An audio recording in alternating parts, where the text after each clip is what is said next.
Welcome back. तो आइए हम स्टार्ट करते हैं एक्सरसाइज 3B और इसका हम करने जा रहे हैं क्वेश्चन नंबर 1। इसकी स्टेटमेंट रीड कर लेते हैं। लिखा हुआ factorise each of the following expressions completely. ये नीचे जितनी भी एक्सप्रेशंस लिखी हुई है हमने इन सबको फैक्टराइज करके दिखाना है। फैक्टराइज का मतलब होता है ऐसा प्रोसेस है फैक्टराइजेशन बेसिकली जिसमें आपकी अलजेब्राइक एक्सप्रेशन को product of two algebraic expression की फॉर्म में लिख दिया जाता है और जब आप उन दोनों प्रोडक्ट को सॉल्व करते हैं वापस मल्टीप्लाई करते हैं तो आपको वही चीज़ मिलती है जिससे आपने फैक्टराइजेशन स्टार्ट की होती है। तो फैक्टराइजेशन में बेसिकली चीज़ों को रिड्यूस किया जाता है उसके फैक्टर्स में या उसके product of two algebraic expression में। तो ये भी हम क्वेश्चन करेंगे, उसमें आपको बात समझ भी आ जाएगी। तो आइए हम स्टार्ट करते हैं सबसे पहले इसका पार्ट नंबर बी। तो ये पार्ट नंबर बी मैंने लिख लिया है। अब मैं चीज़ों को शॉर्ट रखूँगा और टू द पॉइंट रखूँगा। क्वेश्चन नंबर 1 में के पार्ट जो ए है उसमें हम चीज़ों को डिटेल से डिस्कस कर चुके हैं। तो आइए स्टार्ट करते हैं। तो ये एक क्वाड्रेटिक एक्सप्रेशन है। क्यों है क्वाड्रेटिक एक्सप्रेशन? क्योंकि इसमें जो वेरिएबल आ रहा है, जैसे आपको यहाँ पे नज़र आ रहा है बी, उसकी हाईएस्ट पावर कितनी है 2। जब भी आपके पास कोई एक्सप्रेशन आए उसमें जो भी वेरिएबल है उसकी हाईएस्ट पावर 2 हो, 2 से बड़ी कोई और ना हो, तो इसका मतलब है वो क्वाड्रेटिक एक्सप्रेशन है। दूसरी बात, वेरिएबल ज़रूरी एक्स वाई जी टी हम यूज़ करते हैं अलजेब्रा में। ए बी सी को कंसिडर किया जाता है कांस्टेंट, लेकिन इधर इसके केस में जो आपकी एक्सरसाइज है इस केस में हम यहाँ पे बी को भी वेरिएबल ही बोला करेंगे, तो इससे आपने कंफ्यूज नहीं होना। तो स्टेप 1 क्या होता है कि हमने इसको फैक्टराइज करना है मिडिल टर्म स्प्लिटिंग मेथड से। तो उस मेथड में जो सबसे पहला स्टेप है वो ये है कि जो भी आपके पास वेरिएबल लिखा हुआ है डिग्री 2 है जिस पे, यानी जिस पे पार्ट 2 लगी हुई है, उसके साथ जो भी नंबर लिखा होगा उसको आपने लास्ट वाले नंबर से मल्टीप्लाई करना है। तो देखिए यहाँ पे किसके ऊपर पार्ट 2 लगी हुई है, वो ये है। इसके साथ क्या लिखा हुआ है? कुछ भी नहीं लिखा हुआ है इसके साथ। तो अगर कुछ भी नहीं लिखा होगा तो आप खुद से उसकी जगह पर 1 कंसिडर करेंगे या 1 लिख देंगे ताकि आपको आसानी हो। तो आखिरी नंबर को आपने हमेशा बी स्क्वायर के साथ वाले नंबर को हमेशा लास्ट वाले नंबर से मल्टीप्लाई करवाना है। तो यहाँ पे लिखा हुआ 1, तो 1 को किससे मल्टीप्लाई करवाना है? लास्ट वाले नंबर से, प्लस 15 से। तो आप लिखेंगे 1 मल्टीप्लाई बाय प्लस 15। ठीक है, तो 1 को किसी भी चीज़ से मल्टीप्लाई करें कोई भी फर्क नहीं पड़ता, 1 15 टाइम्स 15 ही होगा और ये जो साइन है प्लस का ये साथ वैसे ही आ जाएगा। तो क्या आंसर हमें मिल गया? 15।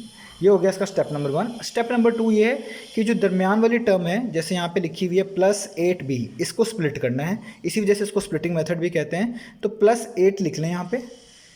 और हमने इसको कैसे स्प्लिट करना है? हमें इसको इस तरीके से स्प्लिट करना है कि अगर हम 2 नंबर चूज़ करें, उनको मल्टीप्लाई करें, तो हमें आंसर मिले ये वाला नंबर जो आपको मल्टीप्लाई करने से मिला था, यानी 15। और अगर इन्हीं 2 नंबर को ऐड कर दिया जाए तो आपको मिले ये मिड टर्म जो कि है +8। यहाँ पे लिख देता हूँ +8। तो मैंने क्या बोला है, ये b हम एंड पे एडजस्ट किया करेंगे, इसलिए यहाँ पे b लिखने की ज़रूरत नहीं है, आपने बस +8 लिख देना है साइन समेत। तो हम मिड टर्म ब्रेक का मतलब है आपको 2 नंबर ऐसे चाहिए होंगे जिनको मल्टीप्लाई करने से ये वाला नंबर, यानी जो आपने मल्टीप्लाई करके मिला था आपको सबसे पहले स्टेप में, वो मिले, और उन्हीं 2 नंबर्स को प्लस करने से मिड टर्म मिले, यानी 8 मिले। यहाँ पे माइनस भी लिखा जा सकता है, लेकिन अब मैं वो चीज़ें डिटेल में बता चुका हूँ, मैं बार बार यहाँ पे माइनस कोट नहीं करूँगा। तो आपने यही चीज़ याद रखनी है कि आपको ऐसा नंबर चाहिए होंगे, 2 नंबर ऐसे चाहिए होंगे जिनको मल्टीप्लाई करने से प्रोडक्ट मिले, यानी ये वाला नंबर मिले जो आपने प्रोडक्ट किया था ऊपर, और उन्हीं 2 नंबर्स को प्लस करने से दरमियान वाला नंबर यानी मिड टर्म मिले 8 मिले। तो देखिए अब इसको चेक करने का क्या तरीका हुआ करेगा। तो एक तो तरीका ये है कि अगर आपके पास कैलकुलेटर आपको अलाउड है तो आप उसमें जल्दी से चीज़ों को चेक कर पाएंगे। तो आपने इस नंबर को बेसिकली डिवाइड करना होता है। आप 15 को देखें किस किस टेबल पे यानी किस नंबर पे डिवाइड हो जाता है बेसिकली। जैसे 15 है, ये 1 पे भी टेबल पे आएगा, 1 पे भी डिवाइड होगा, 3 पे भी आएगा, 3 पे डिवाइड होगा, 5 पे आएगा। तो आप 15 को 3 पे करके देखें, जैसे आपको मिलेगा 5। इसका मतलब है 3 5 टाइम्स 15 होता है। आप उन 2 नंबर्स को इधर चेक करके देखें क्या वो ये चीज़ सेटिस्फाई कर रहे हैं। इस तरह 15 को अगर आप 5 पे करके देखें तो 5 3 टाइम्स 15 होता है, और आपको आंसर भी जब 15 को 5 पे डिवाइड करेंगे तो 3 आएगा। इसका मतलब है 5 3 टाइम्स क्या होता है? 15। तो इस तरह हम इसको हिट एंड ट्रायल मेथड से चेक करेंगे। कोई ख़ास रूल नहीं है, आपको थोड़ी सी एफर्ट करनी पड़ेगी, इसकी प्रैक्टिस करनी पड़ेगी, तब जाके आपको ये अच्छे से समझ आएगा। तो अब मुझे ऐसे 2 नंबर चाहिए जिनको मल्टीप्लाई करने से क्या बने? 15, और उन्हीं 2 नंबर को प्लस करने से क्या बने? 8। तो मेरे पास 15 बहुत आसान सा नंबर है। मुझे पता है कि 5 3 टाइम्स क्या होता है? 15। तो मुझे 2 नंबर तो मिले हैं जिनको मल्टीप्लाई करने से क्या बन रहा है? 15, यानी वो वाला नंबर जो आपको यहाँ पे मल्टीप्लाई करने के बाद मिला था। उन्हीं 2 नंबर को ऐड करने से 8 मिलना चाहिए। तो क्या इनको ऐड करने से 8 मिलता है? तो 5 + 3 कितना हो गया? 8। तो इसका मतलब दोनों कंडीशन क्या हो गई? सेटिस्फाई हो गई। यानी वो नंबर क्या है? वो नंबर है 5 और 3, क्योंकि इन दोनों को मल्टीप्लाई करने से 15 ही मिलता है। और यहाँ पे 5 और 3, 5 + 3 कितना होता है? 8, तो उन दोनों को प्लस करने से क्या मिलता है 8। तो जो ये वाली ब्रैकेट्स में आप लिखेंगे चीज़, ब्रैकेट्स कह रहा हूँ, बॉक्स के अंदर लिखेंगे, यही आपकी मिड टर्म कहलाएगी। आपने इसी चीज़ को वहाँ पे कोट कर लेना है। कैसे? सबसे पहले लिखना है पहला नंबर यानी 1, पहली टर्म 1b²। उसके बाद यहाँ से लिखना शुरू करना है, ये नंबर है +5, तो आप इसको लिखेंगे +5 और ये वाला वेरिएबल साथ डालते रहना है, जो भी यहाँ पे आ रहा होगा b। आगे आ रहा है +3, तो यहाँ पे लिख लेता हूँ +3 और ये वाले वेरिएबल साथ डालना है b और लास्ट वाले नंबर को वैसे ही रहने देना है यानी 50। यहाँ तक करने के बाद ये आपकी मिड टर्म ब्रेक हो गई है। आपने 8 को ब्रेक करके लिख लिया है 5 और 3 में। 5 + 3 8 होता है और 5 3 टाइम्स कितना होता है 15, ये लास्ट वाला नंबर जो कि आपको मिला था मल्टीप्लाई करने के बाद। अब आपने 2 की पेयरिंग करनी है, इन 2 को पेयर बना लें और इन 2 का पेयर बना लें। और इन 2 पेयर जब आप बनाएंगे इसमें आप देखा करेंगे कॉमन क्या आ रहा है। कॉमन का मतलब एक जैसी टर्म कौन सी आ रही है। तो पहले तो लेटर के केस में देख लेते हैं। यहाँ पे b² आ रहा है और यहाँ पे जस्ट b आ रहा है। b का मतलब है b की पावर 1, यहाँ 1 ही होता है, वो लिखा नहीं जाता। तो यहाँ पे 2 b हैं और यहाँ पे एक तरह का 1 b है। तो जो लेटर के केस में होगा उसमें कॉमन इस तरह लिया करेंगे कि जो छोटी पावर हुआ करेगी, जैसे यहाँ पे b की पावर 2 है और यहाँ पे b की कुछ भी पावर नहीं यानी 1 है, तो जो छोटी पावर होगी उसको आपने कॉमन में लिख लेना है। यानी जो इन 2 चीज़ों में से कॉमन आ रहा है b में से, वो आ रहा है b की पावर 1। ठीक है, मैं ऊपर 1 नहीं लिख रहा क्योंकि वो ज़रूरी नहीं है। तो जो भी चीज़ कॉमन होगी लेटर के केस में, उसमें सबसे छोटी पावर वाली चीज़ को अपने ब्रैकेट्स के बाहर रखना है, कॉमन निकालना है। ब्रैकेट्स डालें, 1 और 5 में से 1 ही कॉमन आना है। नंबर्स में कॉमन का केस ये है कि आपने देखना है कि वो कौन सा नंबर है जो इधर लिखे हुए नंबर को और इधर लिखे हुए नंबर को डिवाइड करता हो। तो 1 और 5 को डिवाइड करने वाला एक ही नंबर है, वो है 1। तो यहाँ पे 1 लिखने की ज़रूरत नहीं है, आप लिख भी देंगे तो कोई इशू नहीं है। तो आपके पास इन 2 चीज़ों में कॉमन आ रहा है b। ठीक है, 1 हर किसी के केस में कॉमन आएगा ही आएगा, इसलिए इसको यहाँ पे मेंशन बार बार नहीं किया करेंगे। तो अब आपने देखना है कि यहाँ पे ब्रैकेट्स में क्या लिखना है। अब देखें ये लिखा हुआ है b² और यहाँ पे लिखा हुआ है b। इसको 2 तरीके से किया जा सकता है। एक तरीका तो ये है कि आप देखें कि ये 2 b थे और बाहर कितने b लिखे हुए हैं 1, तो कितने बचे, 1 ही बचा, वो आप यहाँ पे लिख दें। इस तरह यहाँ पे देखें 5 यहाँ पे 1 था, बाहर तो कोई भी नहीं लिखा हुआ है ना, 5 का कोई ऐसा कॉमन है कि जितने टाइम्स यहाँ पे आया हो तो यहाँ पे चेंज करना पड़े। तो इसलिए नंबर के केस में अगर बाहर कुछ भी कॉमन नहीं आया हुआ तो वो आपने वैसे ही उतार लेना। हाँ, अगर कुछ 5 या कुछ भी चीज़ कॉमन आई होती तो हम उसका टेबल पढ़ते और वो जितने टाइम्स आता है वो यहाँ पे लिखते। लेकिन इस केस में जब नंबर कोई बाहर कॉमन नहीं है तो आपको 5 वैसे ही उतार लेना। तो यहाँ पे b कितने लिखे हुए हैं, एक ही b लिखा हुआ है और बाहर भी कितना लिखा हुआ है, एक ही है। तो ये दोनों एक तरह के ख़त्म हो गए, यानी यहाँ पे कुछ भी नहीं बचा, तो आप ब्रैकेट क्लोज कर देंगे। इसी चीज़ को आप ऐसे भी कर सकते हैं कि जो चीज़ आप कॉमन निकाल रहे होते हैं वो आप उन दोनों से डिवाइड कर दें और जो आंसर है उसको ब्रैकेट के अंदर लिख दें। ये इस तरह भी किया जा सकता है। जैसे आपने b कॉमन निकाला है ना, तो आप b² को b पे डिवाइड कर दें, b² को b पे डिवाइड कर दें, ये b से कैंसिल हो जाएगा और सिर्फ एक b बचेगा, वो अंदर लिखा हुआ है। 5 भी आपने यहाँ पे लिखा हुआ है, तो इसमें भी इसके भी बाहर b ही कॉमन निकाला है आपने, तो इसको भी b से डिवाइड कर दें, b से कैंसिल, तो सिर्फ क्या बचा 5, तो अंदर क्या लिखा हुआ है 5। तो ये आप इस तरह भी कर सकते हैं क्योंकि जो आप कॉमन ले रहे होते हैं बेसिकली वो आप डिवाइड ही कर रहे होते हैं। तो आगे चलते हैं, प्लस का साइन, इन दोनों में क्या कॉमन है, b तो 2 मरतबा नहीं आ रहा इसलिए b तो कॉमन नहीं आएगा, लेकिन नंबर का केस देखना पड़ेगा। यहाँ पे 3 लिखा हुआ है और यहाँ पे 15 लिखा हुआ है। 3 और 15 एक ही टेबल में आते हैं और वो टेबल है 3 का, यानी ये दोनों 3 पे डिवाइड होते हैं। तो जो जिस पे डिवाइड होते हों दोनों एक ही नंबर होना चाहिए, उसी पे दोनों होने चाहिए, तो उसको भी बाहर कॉमन लिखेंगे, यानी 3 क्या आ गया कॉमन। ब्रैकेट्स, नंबर के केस में आपने जस्ट टेबल पढ़ने हैं। जैसे कि यहाँ पे 3 है तो इसकी प्लेस ये वाली बनती है, यहाँ पे इसके मुतालिक डाटा यहाँ पे आना है। तो 3 कितने टाइम्स 3 होता है, 3 होता है 1 टाइम्स 3 और b साथ वैसे का वैसे ही, प्लस का साइन। 3 कितने टाइम्स 15 होता है, 5 टाइम्स, तो 3 5 टाइम्स 15 और ब्रैकेट क्लोज। इसको चेक करना हो आपने सही किया है तो आप इसको अंदर मल्टीप्लाई कर दें 3 को, तो यही चीज़ वापस बननी चाहिए, तो आपका क्वेश्चन सही है। तो आप यहाँ पे 1 लिख दें या ना लिखें कोई फ़र्क नहीं पड़ता, इसलिए मैं अभी मिटा रहा हूँ क्योंकि ये ज़रूरी नहीं है कि आप इधर 1 ऐड करें।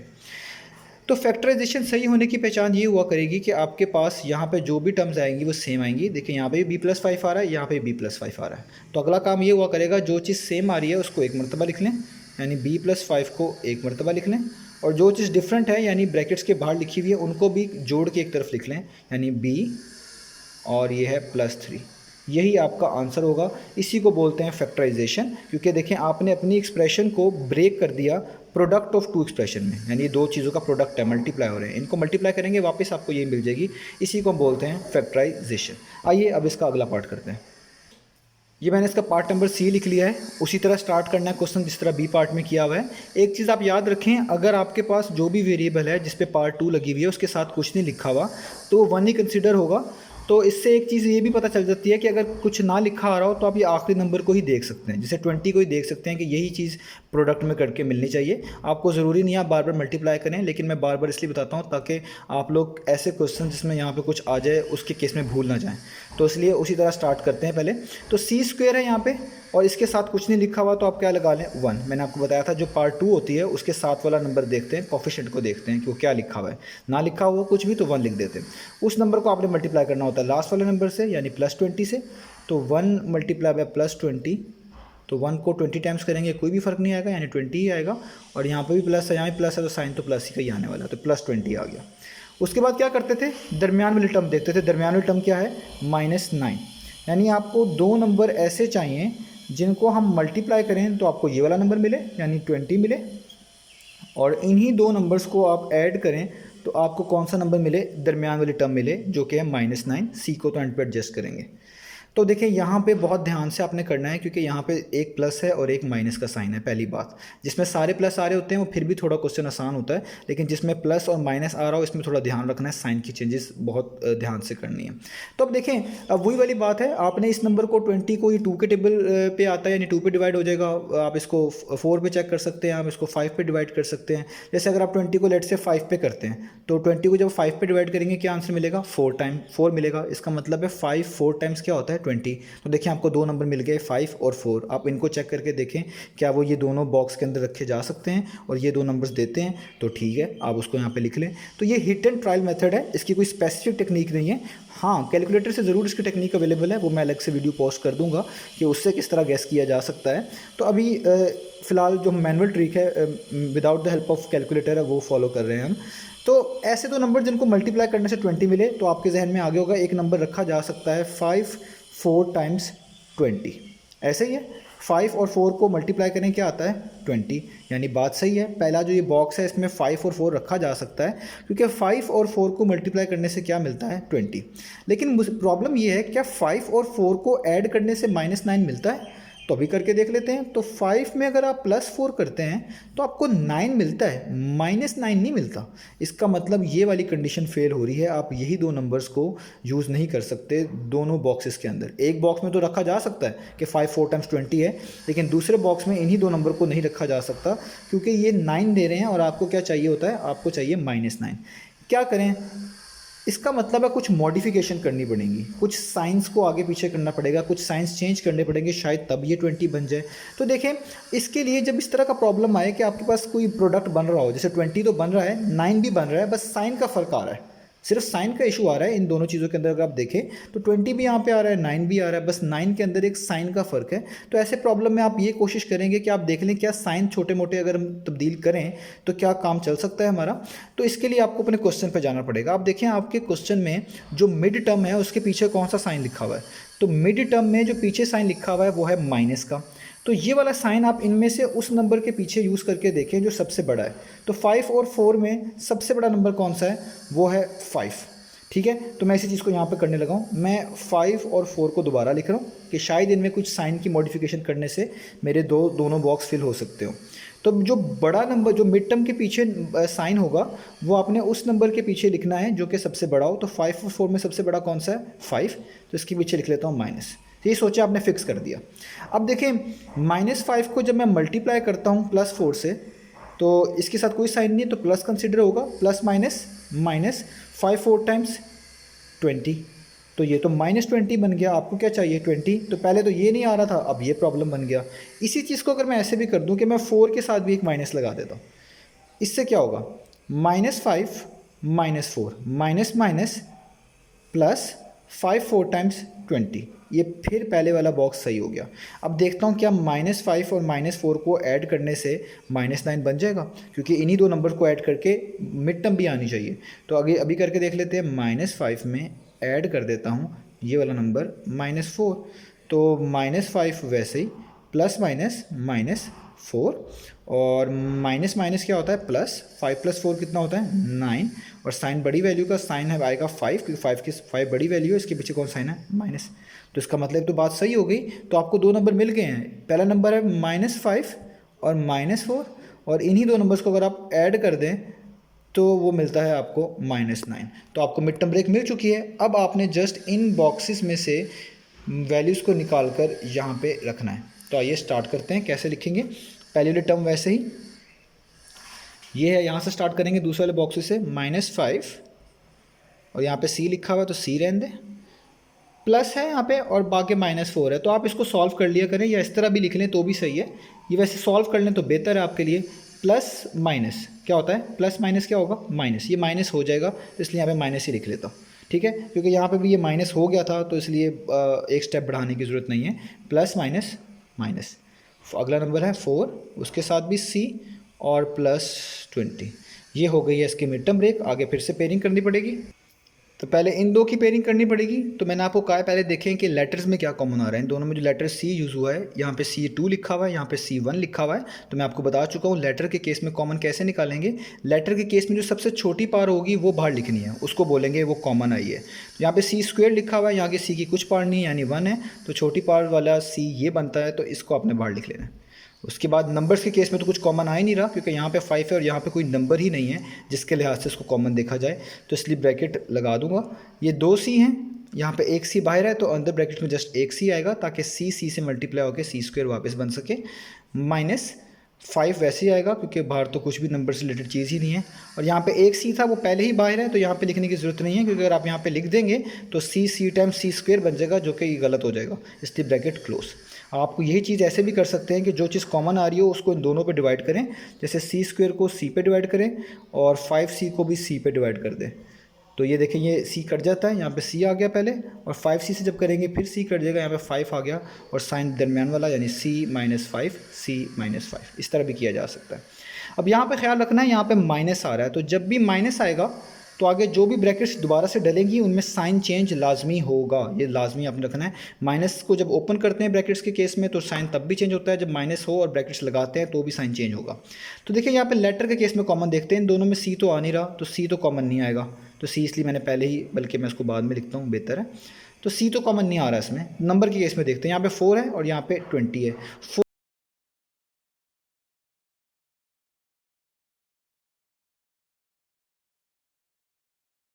होते हैं, तो जो कॉमन आएगा बाहर क्या आएगा 4 ब्रैकेट्स। 4 कितने टाइम्स 4 होता है, 4 होता है 1 टाइम्स 4, और C साथ वैसे क्योंकि C बाहर लिखा हुआ नहीं है, प्लस माइनस माइनस 4 कितने टाइम्स 20 होता है 5 टाइम्स, तो C 5 टाइम्स। ये वाला 1 आप लिखें या ना लिखें कोई भी फ़र्क नहीं पड़ता, तो अभी मैं नहीं लिख रहा यहाँ पे। जो चीज़ें सेम है उनको एक मरतबा लिख लें, यहाँ पे भी C-5 है, यहाँ पे भी C-5 है, इसको एक मरतबा लिख लें, और जो चीज़ें डिफरेंट है इसको अलग से, यानी ये C अलग से और ये -4 अलग से, तो ये हो जाएगा C-4। तो ये हो गया आपके पास इसका पार्ट नंबर C। तो ये है मेरे पास इसका पार्ट नंबर H। मैंने कोशिश की है कि इसमें से मैक्सिमम क्वेश्चंस हो जाएं। जो क्वेश्चन मैं स्किप करूंगा मैं उम्मीद करता हूँ आप खुद से भी ट्राई करेंगे और मुझे बताएंगे कि वो आपसे हुए हैं नहीं हुए। अगर आपको उनमें किसी में प्रॉब्लम आएगा तो मुझे ज़रूर बताएं, तो मैं कोशिश करूँगा कि उन पर भी एक वीडियो अपलोड कर दूँ। तो सारे एक ही मेथड से हो रहे हैं, एक ही जैसे स्टेप हैं, बस आपको मिड टर्म ब्रेक ढूंढनी है। और अगर आपके पास कैलकुलेटर्स हैं तो वो तो बहुत ही आसानी से ढूंढ देगा, क्योंकि वो बेसिकली एक ट्रिक है जिससे पता चल जाते हैं, तो मैं वो भी अपलोड करूँगा जल्दी। तो आइए अब इसका जल्दी से पार्ट नंबर H देख लेते हैं। तो पार्ट नंबर H में भी मिड टर्म ब्रेक करनी है। अब यहाँ पे जो वेरिएबल यूज़ हो रहा है वो है m² के साथ कुछ नहीं लिखा हुआ तो 1 कंसीडर करेंगे। 1 को फिर लास्ट वैल्यू से मल्टीप्लाई करते हैं, तो 1 मल्टीप्लाई बाय -21 क्या होगा, इसके साथ कोई साइन नहीं है तो प्लस ही यूज़ करेंगे, प्लस माइनस माइनस, और 121 टाइम्स 21 यानी क्या आ गया -21। जब भी साइन माइनस के आएंगे आपने थोड़ा ध्यान रखना है क्योंकि प्रॉब्लम्स आ सकती हैं। तो अब क्या करते थे, अगला स्टेप ये था दरमियान वाली टर्म लिखते थे। दरमियान वाली टर्म है -20, यानी आपने ऐसे दो नंबर्स ढूंढने हैं जिनको मल्टीप्लाई करने से आपको ये वाला नंबर यानी जो चीज़ प्रोडक्ट में हासिल होती है वो मिले, और उन्हीं दो नंबर्स को अगर आप ऐड कर लें तो आपको मिलना चाहिए सेंटर वाली टर्म यानी सेंटर वाली मिड टर्म -20, जो कि यहाँ पे भी लिखी हुई है -20। तो जी तो अब देखिए 21 है, इसके लिहाज से आपने देखना है कि पहले तो ये मल्टीप्लाई वाला केस जस्टिफाई हो। जब मल्टीप्लाई वाला केस जस्टिफाई करेंगे उसी की मदद से आपको प्लस वाला भी जस्टिफाई हो जाएगा। तो -21 यानी ऐसा नंबर आपने ढूंढना है जिसके ऐसे दो नंबर ढूंढने जिनको मल्टीप्लाई करने से 21 आता हो, यूँ कह लें आप। तो क्या क्या हो सकता है जी, अब याद रखें हमने मल्टीप्लाई करके 21 बनाना है, सॉरी -21 बनाना है, और प्लस करके हमने -20 बनाना है। तो ऐसे दो नंबर्स होने चाहिए जो ये दोनों कैटेगरी में होल्ड करते हों। तो ये क्वेश्चन बहुत इंटरेस्टिंग होने वाला है। तो देखिए आपके शायद जहन में आया हो कि 7 3 टाइम्स क्या होता है 21, क्या ये नंबर ना यूज़ कर लें, लेकिन ऐसा नहीं हो सकता। क्यों? क्योंकि 7 3 टाइम्स 21, तो चलें आप कुछ साइन चेंज करके -21 बना लेंगे। फॉर एग्जांपल आप यहाँ माइनस लिख देंगे तो प्लस माइनस माइनस हो जाएगा, तो 7 3 क्या बन जाएगा 21। लेकिन 7 और 3 ऐसे नंबर है, इनको आप कभी भी ऐड कर लें या सब्ट्रैक्ट कर लें, ये 20 नहीं दे सकते, क्योंकि ये इतने छोटे नंबर हैं, ये कभी भी ऐड या सब्ट्रैक्ट करके 20 आपको नहीं देंगे। इसका मतलब इनकी चॉइस तो नहीं ले सकते। इसी तरह शायद आपके जहन में आया हो कि आप कुछ और नंबर चूज़ कर लें, लेट्स से 3 7 शायद कोई कह रहा हो, तो ये दोनों सिमिलर ही होंगे। केस वही बनेगा कि जब आप इनमें -21 बनाएंगे तो प्लस माइनस करके ये 20 नहीं बन पाएगा। तो एक ख़ास नंबर ऐसा होना चाहिए जो कि मल्टीप्लाई करके 21 दे और प्लस या माइनस करके 20 दे। तो आप नोटिस करें ये दोनों बहुत क्लोज नंबर हैं, यानी ये 21 है, ये उससे एक आगे है और ये उससे एक पीछे है, ये 20 है। तो ऐसे केस में मोस्टली ऐसे नंबर्स ही आते हैं जो इसी टेबल पर आ रहे होते हैं, यानी जो लैंड पे लिखा होता है या जो सेंटर में यूज़ हो रहा होता है, इन्हीं से रिलेटेड कुछ काम चल सकता है। जैसे देखें ये लिखा हुआ 21, तो अगर आप देखें कि 21 1 टाइम्स कितना होता है, सिंपल सा केस ये होता है 21। और अगर मैं देखूं कि मिड टर्म मेरे पास क्या लिखी हुई है वो है -20, तो मैं मॉडिफिकेशन करना चाहूँ क्योंकि मैंने -21 बनाना है, तो मैं जो बड़ा नंबर है उसके पीछे क्या लगा देता हूँ, माइनस का साइन। तो मैं आपको ये बताना चाह रहा हूँ कि अगर यहाँ पे एक 21 लिखा हुआ है और यहाँ पे उसी का एक नंबर कम लिखा हुआ है, तो ये बहुत क्लोज नंबर है। तो इनमें अक्सर केसेस के अंदर इसी टेबल को आप अगर पढ़ लें तो आपको ये वाला नंबर मिल सकता है। जैसे मैंने यहाँ पे लिखा है कि -21 को 1 से मल्टीप्लाई करें तो प्लस माइनस माइनस, और 21 1 टाइम्स कितना हो जाएगा 21। तो इससे लास्ट वाला नंबर तो मिल गया, यानी दो नंबर्स ऐसे मिल गए जिनको अगर आप मल्टीप्लाई करें तो आंसर क्या मिलता है -21। तो अगर आप इन्हीं दो नंबर को ऐड करके देख लें तो -21 में अगर आप 1 ऐड करें तो प्लस माइनस माइनस, 21 में से 1 माइनस करेंगे 20, और साइन किसका आएगा, बड़ी वैल्यू को, यानी -20। तो ये वाला नंबर भी मिल गया। यानी वो जो दो नंबर होने चाहिए थे वो है एक -21 और 1, और यहाँ पे वही दो नंबर -21 और 1। तो ये आपकी होगी मिड टर्म ब्रेक। तो ऐसे केसेस में आपने ध्यान रखना है जिसपे ये नंबर क्लोज हों, तो अक्सर केसेस में इस तरह ही का 1 टाइम्स करके ही आपको मिड टर्म मिल जाती है। तो आइए अब इसको आगे सॉल्व कर लेते हैं। तो सबसे पहले हम लिखेंगे 1m², यहाँ से पहले वाला नंबर -21 साथ m, ठीक है, प्लस और आगे 1 है, आगे कोई साइन नहीं है, अगर साइन होता तो सॉल्व कर लेते, प्लस माइनस होता तो माइनस कर लेते, आगे साइन नहीं है तो जस्ट प्लस ही लिखेंगे, +1 ये वाला नंबर, और यहाँ पे दोबारा से 1 और -21। ठीक हो गया। तो पहले बात करते हैं इन दो की। इन दो में से क्या कॉमन आ रहा है, 1 और 21 में से तो कुछ कॉमन नहीं है, वो 1 ही कॉमन है, उसको लिखने की ज़रूरत नहीं है। तो लेटर वाले केस में यहाँ पे m की पावर 2 है, यहाँ पे m की पावर 1 है, और मैं आपको बता चुका हूँ छोटी पावर वाला लेटर को आपने बाहर लिखना है कॉमन। तो छोटी पावर लेटर ये है, इसकी पावर 1 है और इसकी पावर 2 है, तो सबसे छोटी पावर वाला लेटर ये हुआ, इसको मैंने लिख लिया बाहर। 1 और 21 को तो लिखने की 1 का टेबल तो यूज़ करने की ज़रूरत नहीं है यहाँ पे, या क्योंकि 1 के लिहाज से तो हर टेबल पे आपके पास एक जैसा ही काम आएगा, 1 किसी से मल्टीप्लाई होगा, फ़र्क नहीं पड़ेगा। तो m² है, एक m बाहर है, तो जस्ट इन 2m में से एक m अंदर आएगा, -21 तो वैसे ही आएगा, और ये वाला m क्योंकि बाहर आ चुका है इसलिए इसको यहाँ पे लिखने की ज़रूरत नहीं है। मैं आपको बता चुका हूँ, अगर आपने इसको चेक भी करना हो तो आप इसको मल्टीप्लाई करवा दें वापस, m times m², m 21 times 21m, तो ये वापस यही चीज़ आनी चाहिए। इसी के लिहाज से आप इसको मॉडिफाई कर लिया करें। इन दो में देखें तो सवाए 1 के कुछ भी कॉमन नहीं है, ठीक है। तो देखें 1 यहाँ पे नहीं लिखने की ज़रूरत, क्योंकि ये स्टार्ट में आ रहा है, लेकिन जब दो चीज़ों के दरमियान 1 आ रहा हो वो आपको लिखना है, वो आपको मेंशन करना है, क्योंकि उसकी वैल्यू है। तो इन दो में से कुछ भी कॉमन ना आने का मतलब है इसमें जस्ट 1 ही कॉमन है, जिसमें कुछ भी कॉमन नहीं होगा उसमें 1 ही कॉमन होगा, क्योंकि 1 जो है बेसिकली हर नंबर को डिवाइड कर लेता है, तो 1 कॉमन तो होगा ही होगा। तो जब भी दो केसेस के दरमियान, दो ब्रैकेट्स के दरमियान 1 की ऑप्शन आए तो वो आपको लिखनी पड़ेगी। तो ब्रैकेट्स, तो 1 तो बाहर आ चुका है, 1 टाइम्स ही 1 होता है, वैसे वो लिखें या ना लिखें यहाँ पे फ़र्क नहीं पड़ता। 1 कितने टाइम्स 21 होता है वो भी आपको पता ही है, 21 टाइम्स ही होता है, तो 21 ही यहाँ पे आएगा। तो देखिए ये दोनों फिर से सेम हो गए। तो जो चीज़ सेम हो गई इसको एक मरतबा लिख लें, और जो ये ब्रैकेट्स के बाहर लिखी हुई है इनको कंबाइन करके एक टर्म बना लें, यानी m+1। तो ये हो गया इसका फैक्टराइजेशन।